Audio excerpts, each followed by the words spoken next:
Hey everybody, it's Dr. Hunt.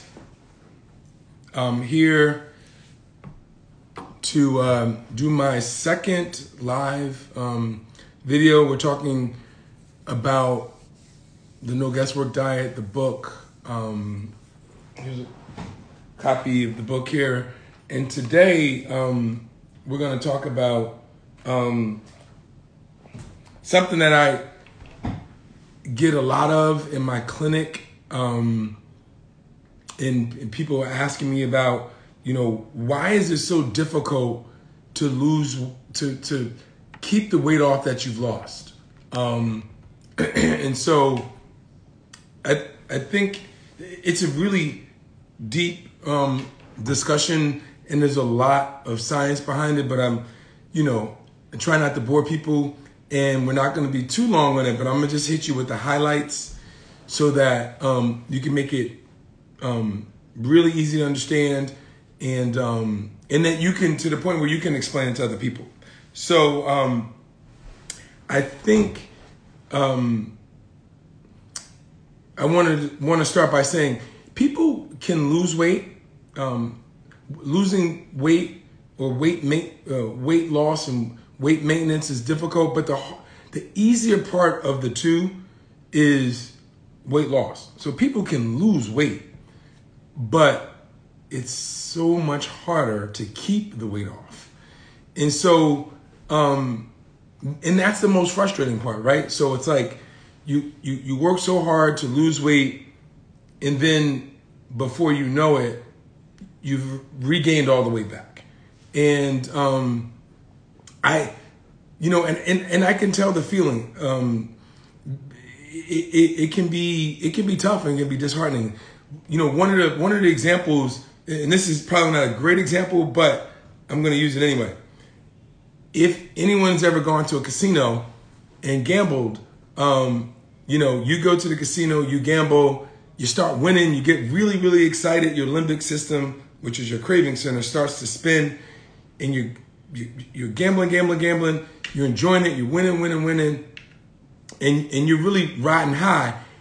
And somewhere in the back of your mind, it says maybe we should quit while we're ahead. But for some reason, you keep going and you gamble, and whatever your game of choice is, you're winning until you're not, and then you start losing. And then at the end of the night, you've either lost all of your money, or you've gave them your money. So you've lost the money you won, or you gave them, or you lost all of your money, I should say. And so then the thought hits you: I should have quit when I was up whatever amount of dollars. And the reason I liken weight loss and weight regain to that is because a lot of people come to me and say, I was down, 20 pounds. I was down 30 pounds. I was doing so well, and I regained it all back. And they feel, defeated almost. And they shouldn't. And what I'm about to say next is another thing that people say to me that, well, I don't know if I believe that. So I need to explain it a little bit more, but what I'm going to say is, when you're trying to lose weight, and it's difficult to lose weight, that's not your fault. Yeah, sure, you have to have the mindset, but if you're trying to lose weight and it's difficult to lose weight, that is not your fault. That is your body fighting against you to get you back to what it perceives as normal. And we talked a little bit about this last week, about what your set point is and what everybody's set point is. And people ask me a lot of questions. They send me messages in my DM and on my page to explain further. So that's one of the reasons why we picked this topic today. And it's not just about willpower. People seem to think that, the reason that they regain the weight is because they lacked willpower. And I can tell you that that's categorically not true. Sure, willpower helps and is important, but it is not and should not be the sole strategy for you to lose weight, because there's mechanisms behind it. Just like there's mechanisms behind why you keep playing gambling in the casino. So the people who own the casino understand that majority of us are going to keep playing until we lose all of what we won, and then we'll probably even, lose the money that we came with. And the reason they know this is because they know how the brain works. They know how the limbic system works. And so we're going to talk a little bit about that today, so that when your body tries to get you to lose weight, tries to fight you from losing weight, it does it in a certain amount of ways. One is it secretes these hormones, the hormone that I told you guys about, the ghrelin hormone or the hunger gremlin. And then there are other hormones that make you feel satiated, that make you feel satisfied. And what your body does is, when that thermostat is supposed to be set at 250 pounds, and you try to take that thermostat from 250 pounds and turn the temperature down to 200 pounds because you want to lose 50 pounds, your body is going to fight you and prevent you, or try to prevent you from continuing to lose weight. And so the way it does it is it raises that ghrelin level to make you hungry and reduces the satiating hormones, and so that it makes it really difficult for you to fight. And so your body knows you just as well as the casino owner, and knows that, there will be days that you can do a pretty good job at fighting and using willpower to get through it. But there are going to be days where you didn't sleep well, where you had an argument with your spouse, where someone at the job pissed you off. And there are going to be days where your willpower might not be as strong as it was the previous day. But your body is consistently and constantly working at getting you back to where it needs to be. And so once it gets an end, it does it. And so then you find yourself snacking or munching or doing whatever. And even if your body doesn't succeed at doing it that way, it has another way. So it has the hormones that make you crave and make you hungry.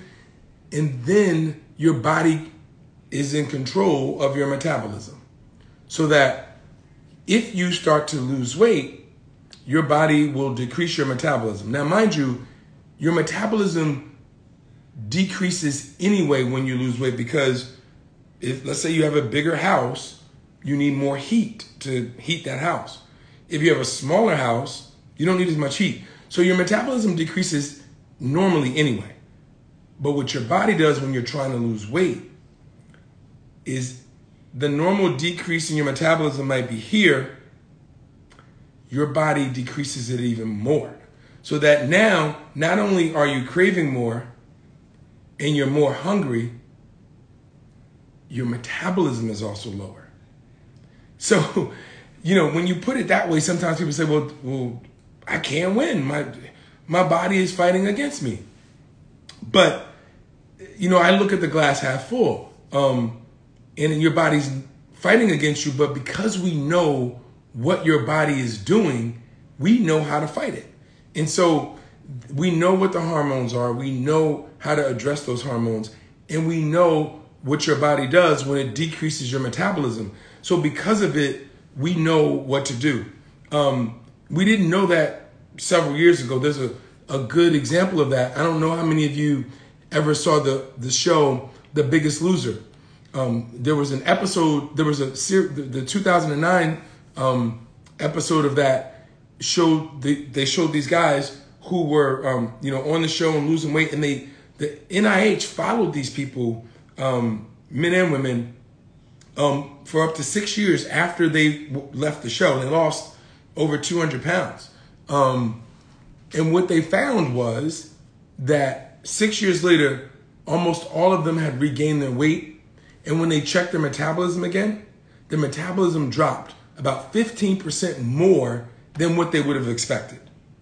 And so from that information, though, we learn how to address it. So how do we address it? So how do we prevent ourselves from regaining the weight after we work so hard to lose it, when 80% of people who lose weight regain it. I want to start by saying this. First of all, if 80 to 90% actually of people who lose weight regain it, it's not that everybody has a problem. There's a reason why so many people who try to lose weight regain it. It's not because everybody is lazy and everybody is a glutton. It is a physiologic and biologic reason why this happened. It's called metabolic adaptation. And don't want to get you with all these crazy words, but we're going to explain it very, very simply. But so your body is doing things to try to get you back to what it perceives as normal. So your body is really doing what it thinks it's supposed to do. And you might say, well, why is my body doing this? And the answer is survival. So if you go way back thousands and thousands of years, people who had to hibernate over the winter because it was cold out, they would have to stockpile food. And so people, either the food spoiled or went rancid over the winter, or you didn't stockpile enough food. When winter was over, the only people that came out alive were the people that actually had some extra weight on them. And so from natural selection, those are the people that survived and continued into the future. And so our genes are meant to be able to store energy. So we are good storers of energy. So we can continue to store energy as fats in our fat cells infinitely until, of course, it would kill us. Which is why you have shows like My 600-Pound Life and things like that, because you can infinitely store energy. And energy is important because you obviously need energy to live. And the reason that your body stores this energy and tries to protect that storage is because it is vital for survival. You can't even breathe if you don't have energy. In fact, if you didn't have fat cells to store energy, you would not even be able to sleep for 8 hours. You'd have to get up every so often to eat so that you can fuel your body to pump your heart, to breathe, to make your brain function. But you can sleep comfortably for 8 to 10 to 12 hours because you actually have fat cells that can supply you the energy that you need in order to survive. And so it is the function of the fat cell is, in my opinion, one of the most vital cells in your body. And your body needs, or thinks it needs, to protect the energy that you've stored. Unfortunately, we all store too much energy. And so that's the reason why obesity is an issue today. So then what do we do about it? Well, the best thing to do about it, if your set point is at 250 or whatever it is just to go in the brain, turn the thermostat down to whatever you want to be, like 190 pounds, 175 pounds, whatever it is. So we're not there yet, but we're working on it. So now, since we can't go in your brain and turn down your thermostat, we have to work downstream. The things that your brain is doing to then make you hungry and make you crave, and then affect your metabolism, we need to be able to address that. So there are a couple of ways to do it. One is ghrelin is pretty high when you lose weight.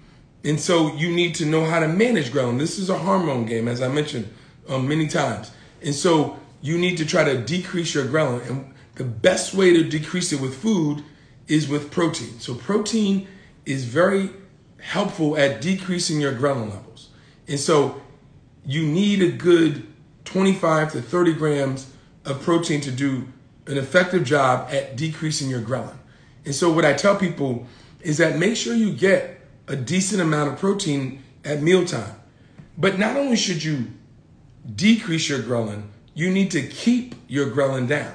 And so that one of the strategies that we have is that we tell people to eat a protein snack about an hour or so before meals, because if you do that, you will decrease your ghrelin.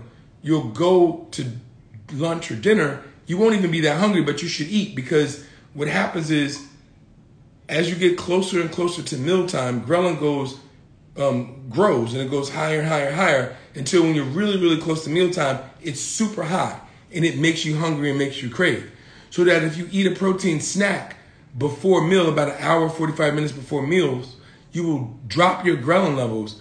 So when you go to dinner or lunch or whatever it is, you might not even be all that hungry, but you should eat because you don't want the ghrelin to go back up. But then you'll have better control. So so for me, when I go down to the cafeteria, instead of going to the pizza station, I'll go to the carving station and get some turkey and some green veggies and then enjoy my meal. And I won't think twice about it. So that's kind of what we do with food. So what we do is we try to manage your hormones with food. And sometimes we need to give you back the other gut hormones, the so-called satiating hormones, the ones that make you feel satisfied. There's one in particular called the GLP-1 that makes you feel less hungry and it reduces your cravings. And one way it does it is it slows your stomach down. So when you eat food, you feel full quicker. And it also shuts off the cravings in your brain. And so sometimes we actually have to give that back to you. And we have a medicine that we can do that to give that back to you. And so we use this strategy and many more. But the main thing is to try to control your hormone levels as best you can. So you need to reduce your ghrelin levels and try to get your satiating gut hormones up. And so from that aspect, that's how we strategize on that. And like I said, it's a little bit more in depth, but that's the main thing. So we would want you to eat a protein snack before you eat your main meal so that you'll keep ghrelin down. And then we need you to eat on a schedule. Doesn't mean that you have to eat breakfast, lunch, and dinner, but you should eat on a schedule. So if you don't eat breakfast, that's fine. But make sure you eat on a schedule like you normally would eat. Because not only do you need to knock ghrelin down, you actually need to keep ghrelin down so that you can have better control. Which is one of the reasons why we tell people, don't go to the grocery store hungry. Because if you do, you're going to be picking all kinds of food that you shouldn't be having in your house in the first place. And the concept is the same. You want to keep your ghrelin down. The next thing is, what do I do about my metabolism? So you can't, unfortunately, control your metabolism because that would be another way to help burn some fat, right? If I could crank up my metabolism, I could eat whatever I want and just, I just turn it up, burn it off. But unfortunately, that's not how this works. So there are three main things that control your metabolism. One is physical activity. So whatever you're doing, whether you're going to the gym or whatever you're doing in physical activity. Two is the energy that you burn to digest your food. So that doesn't change. That's a constant. And then three is whatever your baseline metabolism is.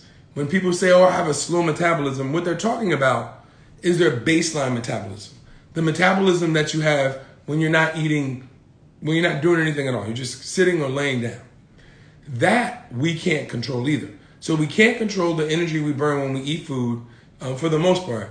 And we can't control our baseline or basal metabolism as it's called. And so what your body does is when you lose weight, it reduces your basal metabolism. And that's really all your body can control, your basal metabolism. But it turns out that your basal metabolism is like 60 to 70% of your overall metabolism. So even though that's all it controls a lot. And so, and like I said, when you lose weight, your body will turn it down to not to where it's supposed to be, but it exaggerates it and turns it down even more. And so now that your metabolism is low, you're fighting an uphill battle to try to lose this weight or to keep it off. So you'd have to eat less, and less, unless you control the other part that you do something about the other part that you can control, which is the physical activity. Now, that is key. So when you lose weight, physical activity becomes more important. And not just exercise. Like I said, there's 168 hours in the week. If you exercise 4 times a week, an hour at a time, that's only 4 hours out of that 168 hours. You still have another 164 hours where you could be burning energy. I mean, outside of the time you spend for sleeping. And that's where this concept of NEAT comes in. NEAT stands for non-exercise activity thermogenesis. So NEAT is basically what we measure with the Fitbit. So it's how many steps you're getting. What are you doing throughout your day to be able to burn some extra calories? And yeah, you might not be breaking a sweat, but you're still burning calories. And that is key. So that, instead of, and I tell people they need to do more NEAT. So instead of parking and trying to get close to the store, fighting over that parking spot, park farther away. Get those extra steps in. Instead of taking the elevator or the escalator, walk up the steps. Instead of getting on a people mover in the airport, walk the airport. Most of us are not in the airport much now, but the point is to do more physical activity. Don't go to the closest water cooler. Take a stroll down the hall and say hi to your colleague or something. So when you burn more energy through NEAT, you actually can burn 30% more calories with NEAT than you can even with exercise. And so that's why NEAT is so important, the non-exercise activity thermogenesis. That's why it's so important, because that is what you need to utilize to fight when your metabolism is going low. So your body's going to try to reduce your metabolism until that set point in your brain calms down. Now, some people believe that it never calms down. I happen to be of the belief that it does calm down after a couple of years. However, it can be re-triggered to go right back to where it was before if you're not careful. And so it's important that you manage both, that you manage your physical activity through exercise, of course. Exercise is important because it helps with heart health. It helps to reduce insulin resistance. Remember, I mentioned insulin last week, and it helps to burn calories. But NEAT is really important. We need to do more NEAT, particularly now in this COVID-19 pandemic. Most of us sit in front of a computer, like I'm sitting now, and we sit more now than we've ever sat before. That's why I get complaints all the time from patients. Oh, I don't know why I got this backache. I don't know why my butt hurting. I don't know why. All of these little things are happening to them because they've been sitting in this one spot for 8 to 10 hours a day typing away. And so now is the most important time to increase your NEAT. I was just telling the patient today that NEAT is you need to get up every hour. Try to get back into your normal routine, because the way things are, then it's not going to go away anytime soon, no matter what you may hear. And so you need to figure out your new routine, your new normal, at least for now. And it needs to include moving. It needs to include not just sitting down, but getting up and taking your 15-minute break and taking a walk. Or when you're on a call, if it's not a computer call, if you're on a phone, walk around your kitchen table, the island in your kitchen. Or you need to, take a walk outside, or do something to move your body. Even when you're cooking, you need to be tapping your feet and singing, belting out your favorite song. It's important that you move your body, even if it's only a little bit. You might think it's nothing, but pennies add up. And the more that you move your body, the better off you will be. And so it's really important that you move. And so and we like to do things objectively, so that's why we tell all of our patients to get a Fitbit, or some sort of they're called a accelerometer. So get something that will measure your steps. And yeah, you might say your phone measures your steps, but if it does, then you need to make sure your phone is on you all the time. Make sure whatever you use that it's on you all the time, so you can get a sense of how many steps you're getting, how much you're moving and then try to increase it. And because it's important that you, again, increase your NEAT, increase your physical activity to help offset the decrease in your metabolism when you lose weight. And then going back to the first point, you need to make sure you're eating, the right foods. And it turns out that a low carb and a moderate amount of protein diet actually helps to preserve your metabolism more so than any other diet. There was a study done out of Harvard about a year ago that showed this. They fed the participants different types of diets, and it showed that a low carb diet with a moderate amount of protein helped to maintain their metabolism. And so when we're dealing with patients, we're looking at all of these angles. And so for you, all I would suggest that you do is make sure that you keep your carbs low.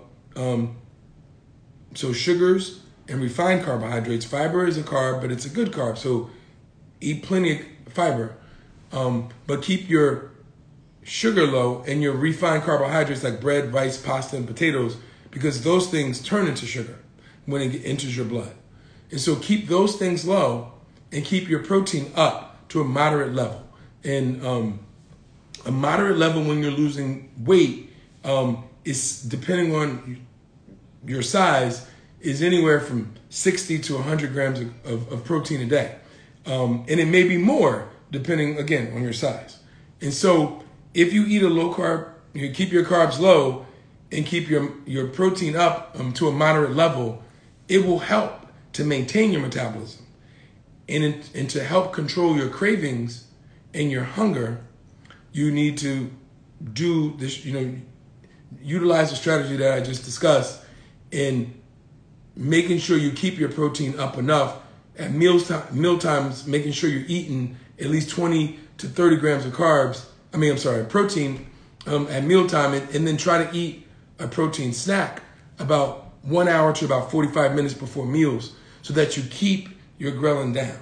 And then the other thing is to eat on a schedule. It's really important to eat on a schedule because you want to, again, keep your ghrelin down. You don't want to go into mealtime ravenous because then you might make poor choices. And some may say, well, do I have to eat a protein snack before my meal? No, you don't have to, especially if you don't have any issues when you do go to mealtime. If you don't have any issues with making sure you stick to a healthy protein like some fish, like salmon or chicken or whatever it is that the protein that you choose, and a nice green veggie. If you don't have any problems doing that and you don't have any problems eating high carb snacks in between time, then you don't need to eat a protein snack at a time. That strategy is used for people who are having a difficult time sticking to what the plan is. And that's a very effective strategy to help people decrease their ghrelin levels so that when they do go into mealtime, they're fine. And so if you approach it that way, then you will do better. And if you also approach it with the mindset that this is a lifestyle, it is not something that you do for a short period of time and then you go back to eating the way you were eating before. Because clearly, if you go back to eating the way you were eating, you will go back to the weight you always were. And so it's important that you adopt these things as a lifestyle. And there's so many delicious things that you can eat by keeping your carbs to a reasonable level, that are tasty, that are great, and that you can enjoy. And it doesn't mean that you can't. Someone asked a question like, well, does it mean I can never have this or never have that? No, it doesn't mean that at all. If your carb number, we talked a little bit about what your carb number is last week. If your carb number is 70, like mine, my carb number is 70. If I know I'm going out, for dinner that night and I might eat a few extra carbs, well, I got 70 carbs for the day. So what I'm going to do is eat my breakfast, make sure my carbs are very low. So I might eat my breakfast and I only spend 5 or 10 carbs. Lunch, same thing, 5 or 10 carbs. So if I'm spending 5 or 10 carbs, the most I spent was 20. I still have 50 carbs to spend at dinner time. And so I can do that and enjoy it and not have a problem. And so you always just have to have a strategy. It doesn't mean you can't have something. It just means that you need to keep in mind what your carb number is and then take it from there. And let's say, you know what, one day you go over your carb number. You're really having a great time. You're hanging out with your friends or your family and you go over your carb number. Okay, you went over your carb number. Not the end of the world. You might gain a few pounds. That's okay. You grab the dial. You turn it down to your weight loss carb number. You get those extra pounds off and you keep it moving. And that really is what the strategy is, which is why it's important that you know what your carb number is. And we teach you that in the book. And that you understand what the strategy is on maintaining your weight loss. Knowing that a part of maintaining your weight loss is keeping your ghrelin levels down, trying to get your satiating hormones up. And we don't have a whole bunch of great ways of doing that part with food without giving you replacing them with the medicine. The ones that, because your body will stop producing them when you lose weight in order for you not to feel satisfied. And your body will overproduce the ghrelin to make you feel very, very hungry. And so we have a way to decrease that, which in most cases is enough to kind of control your hunger and craving. And then you need to address the other part, your metabolism. Your body is going to try to decrease your metabolism. And not only is it going to try, it's going to decrease your metabolism.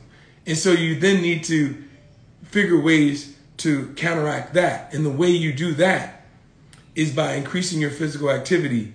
And the most effective strategy in doing that is to increase your NEAT, your non-exercise activity thermogenesis.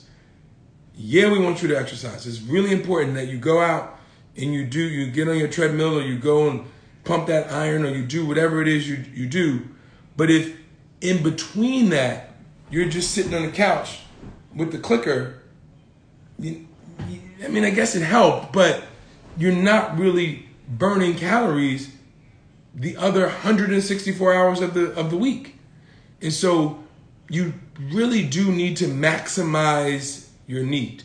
And if you maximize your NEAT, and if you try to balance out your hormones with your food by eating a lower carb diet with a moderate amount of protein, you will be able to successfully manage your weight and keep your weight where you want it. And even if you have a bad day or two, as long as you don't have a bad week, month, year, even if you have a bad day or two, you can get back to it and get back on and get back to your journey. We all will have bad days. Don't be hard on yourself. Not a problem at all. We just need that mindset that you want to get to a healthier weight. You need to understand how to do it, and then you need to go after it. And even if you slip, I have the saying that's why we got a reset button. Isn't it beautiful that we can wake up every morning, hit that reset button, and start over again? It's okay if you slip, as long as you get up, hit the button, hit that snooze or that reset button, and start all over again. And so that's the main strategies that we use when we're trying to help people manage their weight. And sometimes, even after that, you may need a little bit more help. And that's where your doctor comes in. Then you need to go to an obesity medicine specialist, someone who specializes in weight management that can help you with those rough patches. Because sometimes we do have rough patches. For those of us who don't need to do that, that's great. But those resources are there. If you live in a different part of the country, you can go to the ABOM website. The ABOM.org is simple. Go there, click on your area, like find a doctor. They'll say find a physician. You'll look for obesity medicine. These are physicians who are board certified and trained in treating obesity. So you can go on that website, click on find a physician, put in your zip code or your address, and you can find physicians in your area if you need it. And so I think I'm gonna sign off now. I thank you guys for listening. We're gonna do this, every Monday at 6.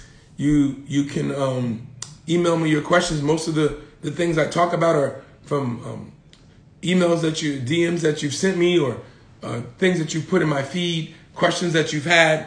I find it, I try to answer you directly, but I also find it helpful if I can do it, for the general public as well. So that is all, folks. Enjoy the rest of your week, and I will see you later. I'm signing off. Take care. Bye-bye.